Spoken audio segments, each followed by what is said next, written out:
As you notice in the bulletin, the message is building a stronger marriage, and you probably look at me going, why are you up there preaching that? And this is not my message.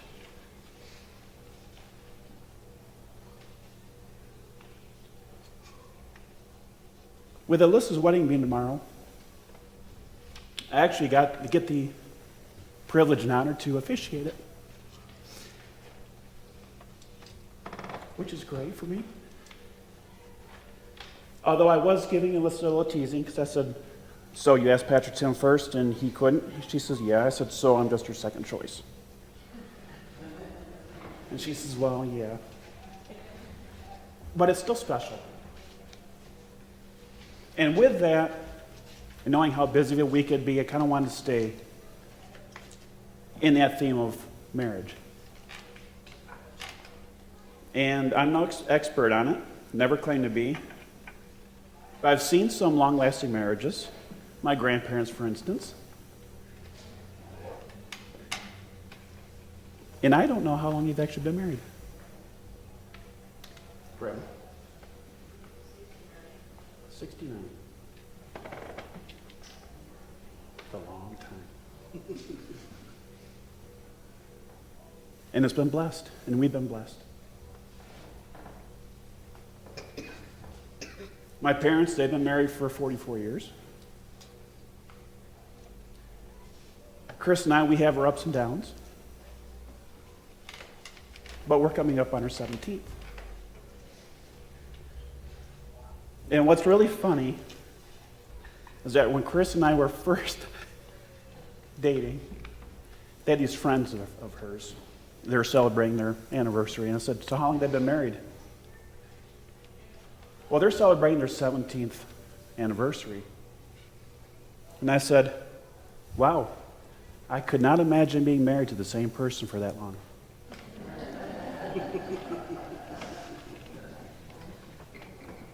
She doesn't let me live it down. And actually, we've even joked, it's like, well, we only have a few months left.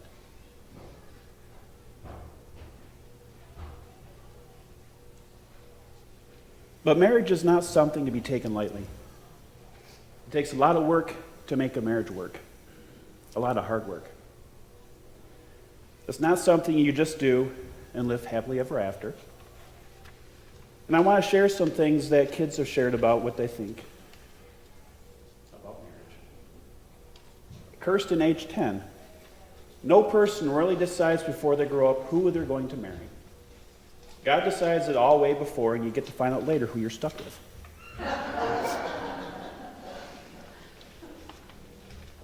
Alan, age 10.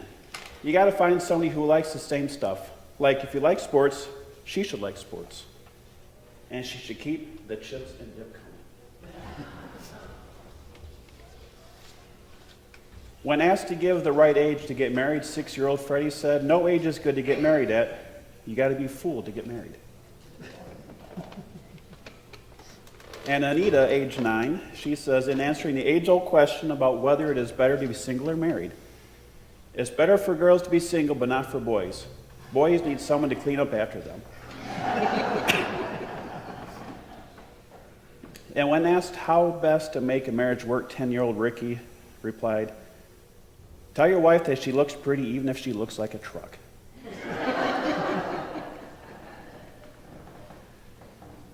These are very fun responses on kids on how they perceive marriage, but you have to wonder the kinds of examples that are being shown to these kids. And if you look at some of the statistics, you start to understand. We have constantly heard about the divorce rate in America, about 50%. And I read an article that was published last May that said the actual rate of divorce for first-time marriages is 20 to 25%.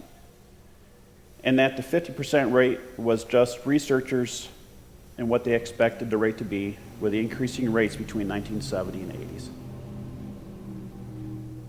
Couples that are active in their faith are much less likely to divorce. Catholic couples are 31% less likely.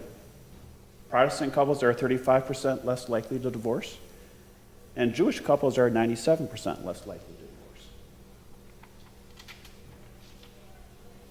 there's also less people getting married today.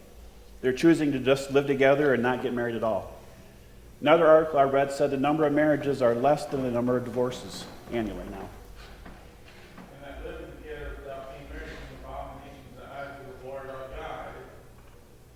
People have listened to the numbers of failed marriages and have decided, why bother getting married if I'm just going to be unhappy and not divorced? It's not worth it. People are not getting the complete message before they make that decision.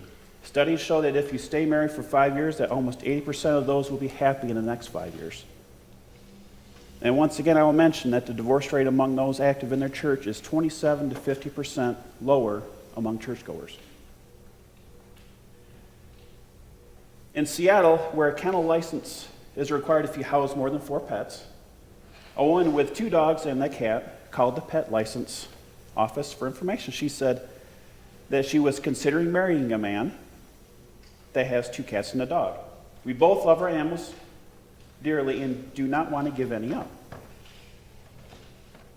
The woman said, but if we get married, could we somehow continue to have the dogs and cats under separate ownerships, as it were, so we wouldn't have to take out a pet kennel license? The official explained that since 3 dogs and 3 cats would be housed on the same premises, a kennel license would be required. There was a moment's silence at the other end of the line, and then the woman finally said, I think you just stopped a wonderful marriage, and hung up.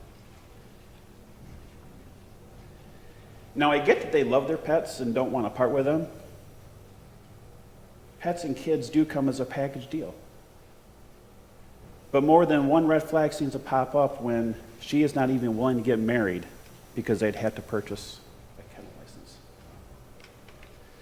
So this morning I want to talk about what can make a strong marriage. As I mentioned, I'm no expert, just ask my wife. But if we look in the Bible, it becomes a lot clearer. First, a strong marriage is built upon the Lord. Psalm 127, verse 1, unless the Lord builds the house, those who build it labor in vain. Unless the Lord watches over the city, the watchman stays awake in vain. For some, this was written about building the new temple by Solomon.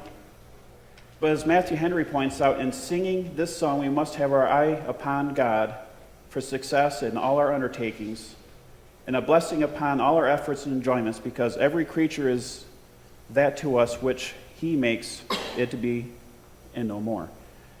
They labor in vain. If we do not start off a marriage without looking to God for his blessing, without our faith in God to keep our marriage together, it will crumble and it will fall. We must always have an eye to God. We must depend upon God's blessing. Just as I mentioned earlier, those marriages were both husband and wife are active in church and are looking to God, have a much better chance of having a successful and happy marriage. God has to be that foundation for any marriage to work. After creation, God knew that Adam needed a mate and companion, not a friend, but a wife. Genesis 2, verse 18 says, then the Lord God said, it is not good that the man should be alone. I will make him a helper fit for him. God followed up with this in verse 24. Therefore a man shall leave his father and his mother and hold fast to his wife, and they shall become one flesh. If God created the marriage institution back in the beginning of time and before life on this planet, should we not look upon God for his blessing for our marriage? Should we not look upon God as our foundation? Building a marriage on the Lord gives a divine dimension to life.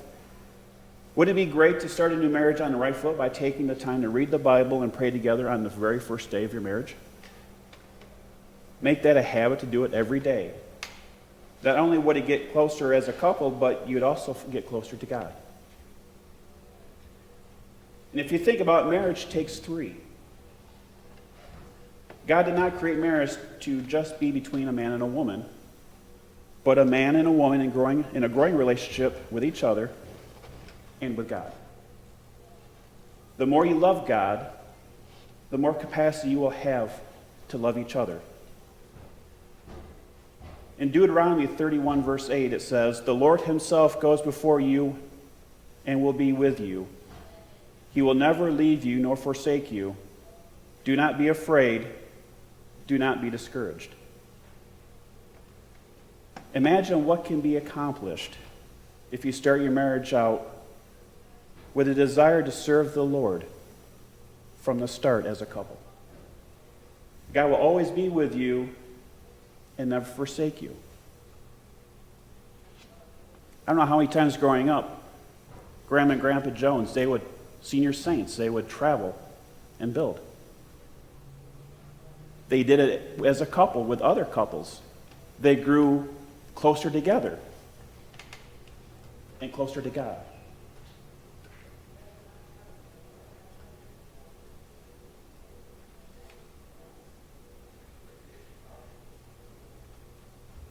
Building a marriage on the Lord makes a difference when the storms come, and they inevitably will. I don't know any marriages that have gone and not had some stormy times, with maybe the exception of Grandma and Grandpa Jones. I've never seen them upset with each other. Of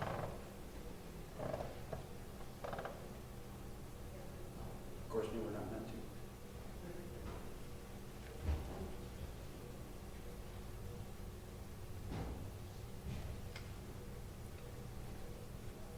But if we do not build our marriage on God, we're already in trouble. When the finances become a burden, or children come into the picture at some point, and you have totally different views on how to discipline, and that usually causes rifts between the married couple, or any other numerous reasons why marriages fail. Without God in your life, you don't have a clue on where to turn. And usually it ends up in divorce. As Christians, when trouble comes, we know where to turn when the storms rage on. We know to look to God for solutions. If our marriages are built upon God as a couple, they know to look to God together. And if they read the Bible together and pray together, they are so much closer to God, and the storms can be much more manageable. Are they easy? Nothing life ever is. Is it manageable? God makes everything manageable. Jesus told a story about a wise man and a foolish man in Luke 6. "Everyone who comes to me and hears my words and does them, I will show you what he is like. He is like a man building a house who dug deep and laid the foundation on the rock.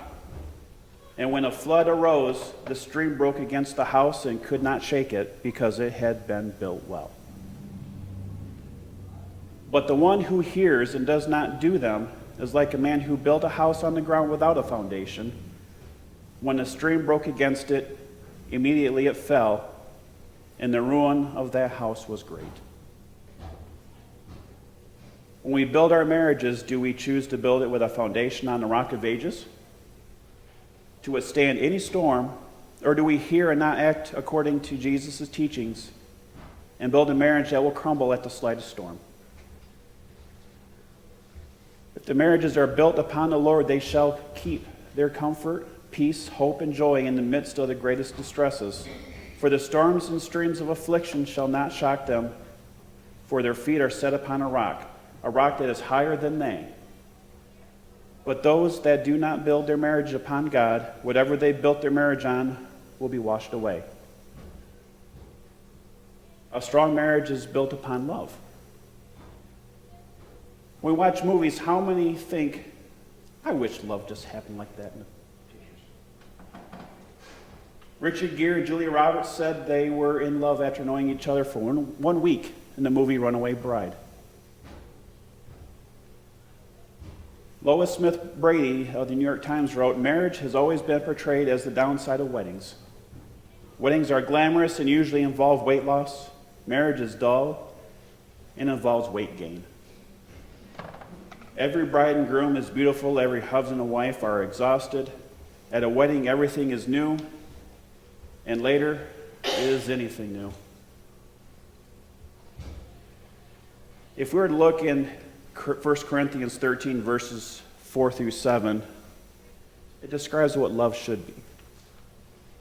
Love is patient and kind. Love does not envy or boast. It is not arrogant or rude. It does not insist on its own way. It is not irritable or resentful. It does not rejoice at wrongdoing, but rejoices with the truth. Love bears all things, believes all things, hopes all things, and endures all things. Finding love like that is not just going to happen in a matter of a week or an hour and a half if you're at the movies. Should we not be looking at what God describes love is and mimic it in our lives? A strong marriage that is built upon love is patient. It can endure evil, injury, and provocation without being filled with resentment, indignation, or revenge. For instance, it will give the wives the patience to wait for their husbands to come around after doing something boneheaded that upset the balance of the household. That never happens at home, does it, sweetheart? A strong marriage is built upon love is kind. I'm talking about being kind in both words and actions. Do you tell your spouse that you love them but turn around and do something that shows them otherwise? That never happens. I open the car door for my wife, and sometimes I have to hurry because one of my girls may do it before I can get over to the car. You know how that goes. And it frustrates me at a time when I'm on my way over to the door, and Chris will just open the door and get in. And the only reason why it frustrates me is one way that I like to show her that I love her and respect her.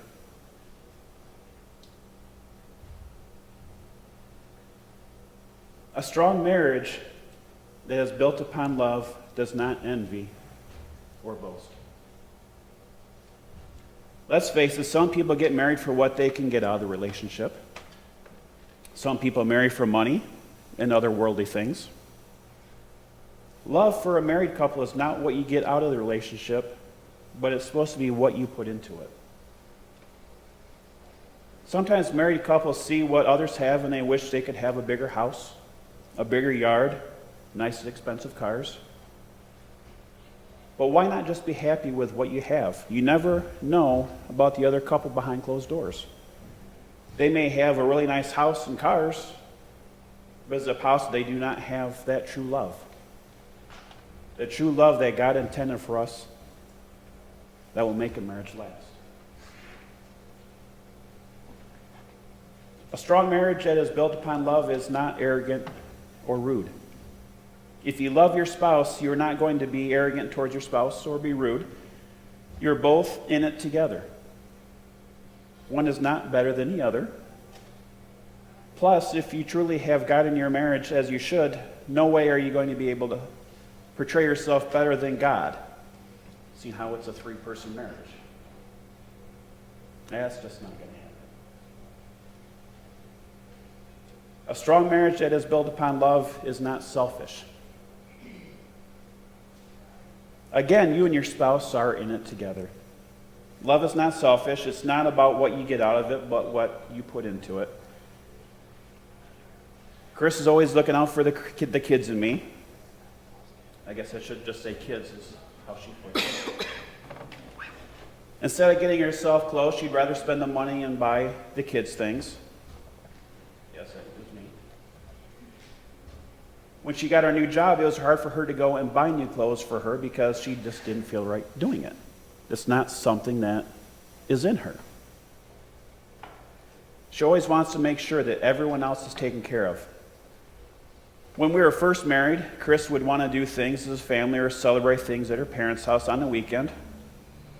I was big into NASCAR, and I didn't want to do anything on Sundays except watch the races.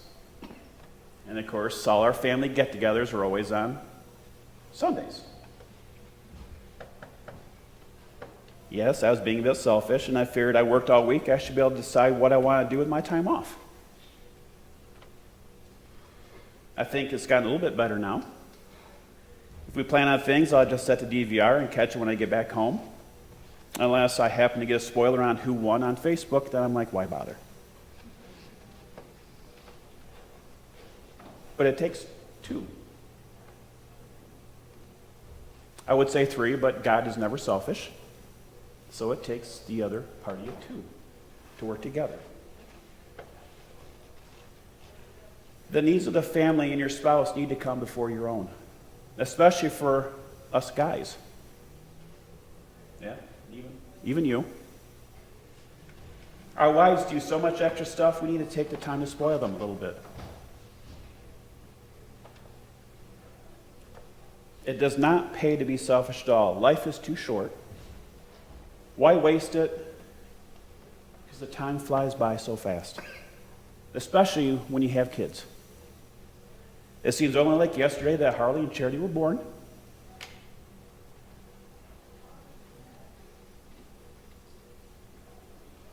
And now they're already 13.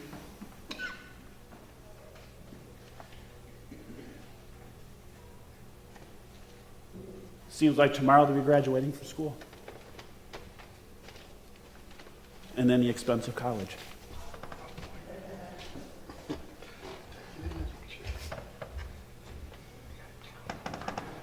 A strong marriage that is built on love is not easily irritable or resentful.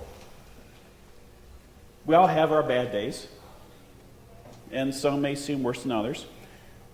I also think that is one of the hardest things to keep in check.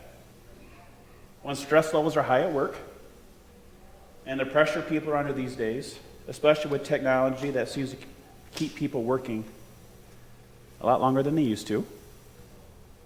How many people have their work email on their phones and they keep checking?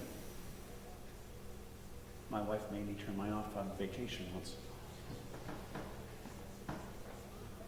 It is so easy to get caught up in things, and it just irritates the heck out of us. And sometimes the frustration just gets to us, and the slightest things just irritate us, and it shows. Working from home, I do not have that drive time to let things settle down before I get home. I open my door and I'm home. Most people don't have that, and so they're able to unwind and stuff and relax a little before they get home. And so sometimes, in some days, it doesn't seem to take much before I'm highly irritated and just downright upset. I don't think I'm easily irritated, but just don't ask my daughters or Chris. But this is definitely one area that I need to personally work on, because I do love my wife and I do want to have a successful marriage with her. A strong marriage that is built upon love does not rejoice at wrongdoing. Spouses need to be forgiving to each other for doing wrong. It's never easy to forgive anyone for doing wrong to us. If we truly love our spouse, we will forgive them. And it may take some time, but if you truly do love them, we will forgive them and move on. How many like to hold grudges? I don't do it.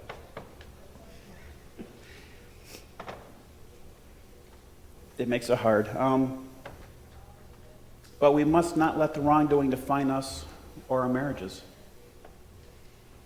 but let our love define our marriage instead. We also need to make sure that we do not go out of our way for revenge and pay our spouses back for any wrongdoing. We see that all the time, and not just in movies and TV shows. One commentary I read says, love makes allowances for the faults of others and is ready to put on them a charitable construction.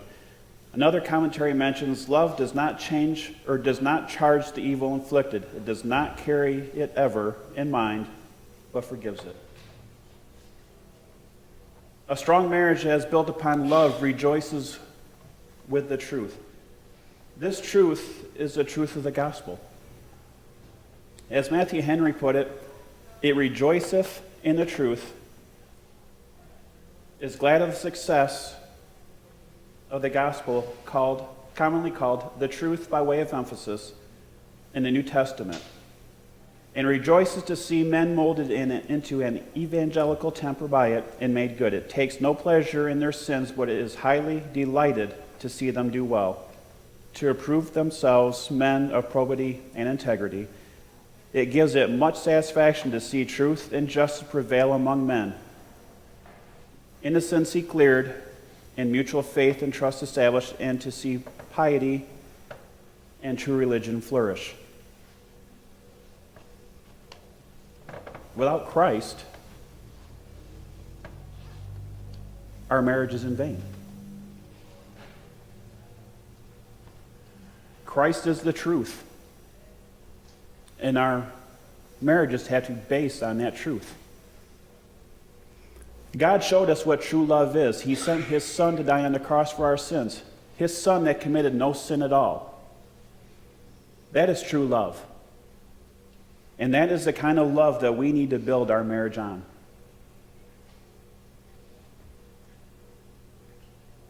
A strong marriage is built upon loyalty. 1 Corinthians 13, verse 7 says, "Love bears all things, believes all things, hopes all things, endures all things." Love bears all things. Loyal to your spouse, especially when things get tough. Even when our spouse does something that hurts us, we need to believe that they had good intentions and were not out to hurt us. We are quick to judge others, are we not? We get wronged and suddenly we just assume the worst. We always look for the good and the good intentions. Believe all things. Believe and trust in your spouse. Is it not a confidence booster to know that your spouse believes in you, no matter what? Does it not feel just as good to believe in your partner? Trusting that they are looking out for you, supporting you in all that you do. Love hopes all things. You expect the best for your loved one. You are not just waiting around for the other shoe to drop and for them to screw something up again. You're expecting that they will succeed. Whether they do or not, you are still supporting them in all they do and try to accomplish. One commentary mentioned confidently to expect the future victory of good in others.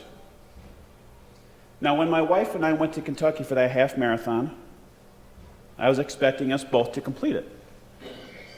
And since I'd already done 2, I was expecting I would be helping to push her along. Especially since she wanted to keep backing out because she hadn't been doing much training. And then we saw the weather forecast and she really wanted to back out. With all the rain that we had and the quick start we took, she was pushing me more, I do believe. It was a great time. It was cold and wet. But we had 4 hours to just sit there and talk. If you expect the best from your spouse, I believe it also helps push them to succeed. Love endures all things. The verb was translated into endures, is properly a military word, and means to sustain the assault of an enemy. Hence, it is used in the New Testament to express the idea of sustaining the assaults of suffering or persecution, in the sense of bearing up under them and enduring them patiently. With a strong marriage, you will stick with your spouse no matter what. You will stick up for them. You will defend them with all your being. Isn't that what God calls us to do for one another? We see Christians being persecuted all the time. Are we not supposed to stand up for them? Stand up for your spouse. Always back them. And as children of God, these things are also true with God's love for us. God is loyal to us.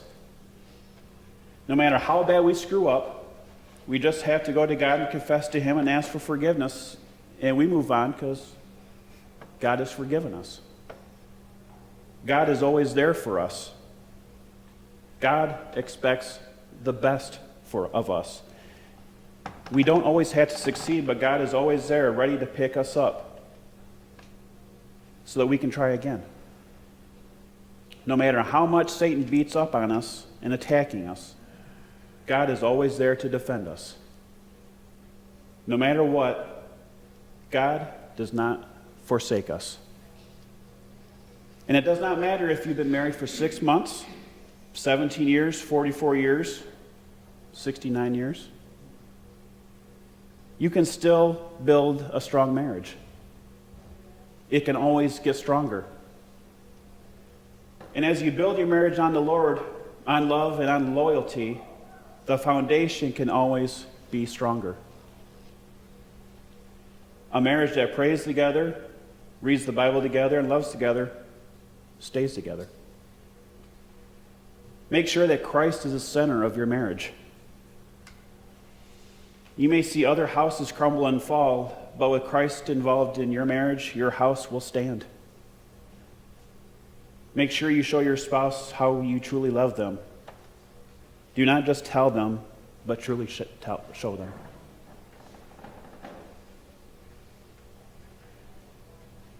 Heavenly Father, I come to you this morning thankful for the institution of marriage, Lord. You saw that your people needed companionship, lifelong partners. We are so thankful that you came and sent your Son to die on the cross for us, to show us what true love really is, Lord, and how we should emulate your love for our partners. We ask that you bless all the marriages in our church and the future ones so that they can be strong and they can show the true love for them and for you. And these things we ask in your name. Amen.